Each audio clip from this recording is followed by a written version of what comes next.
good, Brendan? Do you want me to fuck Yep. Well, we can just kind of talk into it, I guess. But That's good. well, hi, this is Hector from I Will Try, and I'm here with Emma Snowsill again. Last year, we did a similar interview right here against this green stuff, and Emma last year had a great year, but this year she's really been on fire. She won back home. She just won at Hy-Vee, redeemed herself from the DNF last year, and she's looking really strong for Beijing. So we're just going to chat a little bit. How do you feel about coming into Lifetime? You know what it takes to win here. You've won before. Last year Vanessa won, but how are you feeling about the race? Yeah, I'm feeling like a different person compared to last year. In terms of that, I now know I had asthma really bad last year. I was wearing my body down, and I think just from my body point of view, I feel stronger and healthier. And, my training's gone a lot better, so that's what I can really ask for. Right. How was the block of training you did in Iowa between Hy-Vee and now? Did that go okay? It was nice and hot? Yeah, it was great. Yeah, no, I love it. It's like the middle of summer at home.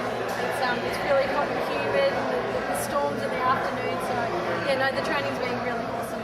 And was it just you and Waldo, or was somebody else from your team? No, I actually have my training partner from the Gold Coast who races for Great Britain, Liz Blatchford. Yep.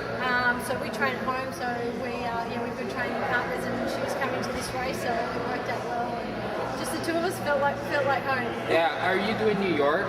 No, you're not. No, okay. I'm going back to Australia. So actually, that's one of the things I want to ask you about, because even this weekend, while we're on Lifetime, we have it on Saturday. On Sunday is the Ironman Road, and Mac was trying to do this back-to-back Ironman Frankfurt, Ironman Road. But maybe some people out there don't know that you, a few years ago, raced Lifetime on Saturday, raced New York on Sunday. How do you remember those 2 days? What was it like getting on the start line again, just the day after doing Lifetime? What was that like? And then you won. It's a bit of a blur, trying to catch up with myself. I think the biggest enticement, probably the funnest thing was riding in a private jet. In Brahms' private Lifetime jet? Into New York, that felt pretty movie star like. Yeah. But yeah, you know what? When I thought about it later, I think it was better to go and do a race that next day rather than say the Monday. Okay. Because you don't have that soreness yet; it hasn't quite set in. So usually, you get that delayed muscle soreness sort of the 2 days after. So in some respect, you sort of still felt refreshed and you'd had a hard race. Yeah. And, I actually, when I think back to it now, I probably felt maybe even better the second day than the first day. And I mean, that's a real. I mean, we're talking about some of these guys doing back-to-back Ironmans a week apart, and you did a triathlon back-to-back. So, I've been talking to some of the triathletes that are going to Beijing, and we only have 4 weeks left. It seems like a lot of time, but also at the same time, when you think about writing out your plans, it doesn't seem like a lot of time. So kind of how are you, and I think Waldo helps you out with your training plans, how are you approaching the next 4 weeks, and how long of a taper will you have?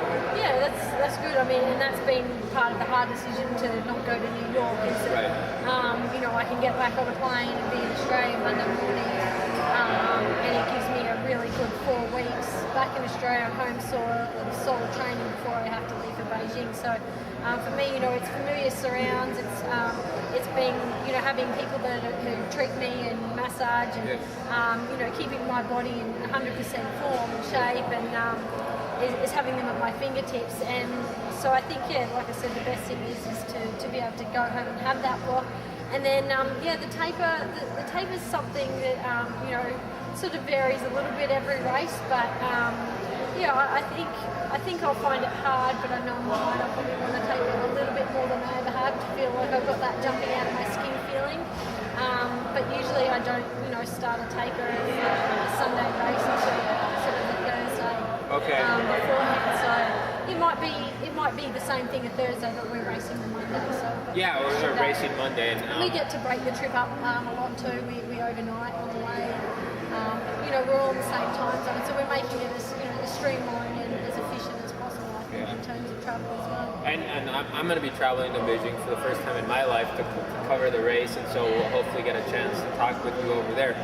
Last question I have, and it's something that I don't know much about, but can you think about the first time you did a triathlon, when that was, where that was, and to think that since the time you did your first triathlon, you've been the fastest ITU style racers in the world. You've won Life Time several times. You've won New York. You've won massive races. To me, watching you come back through the field at Hamburg last year was amazing. If you guys haven't seen it, go to triathlon.org and get that Hamburg video, because that's pretty amazing. If you had a little bit more room, you might have caught Vanessa. So what was the first one like? That's a good question.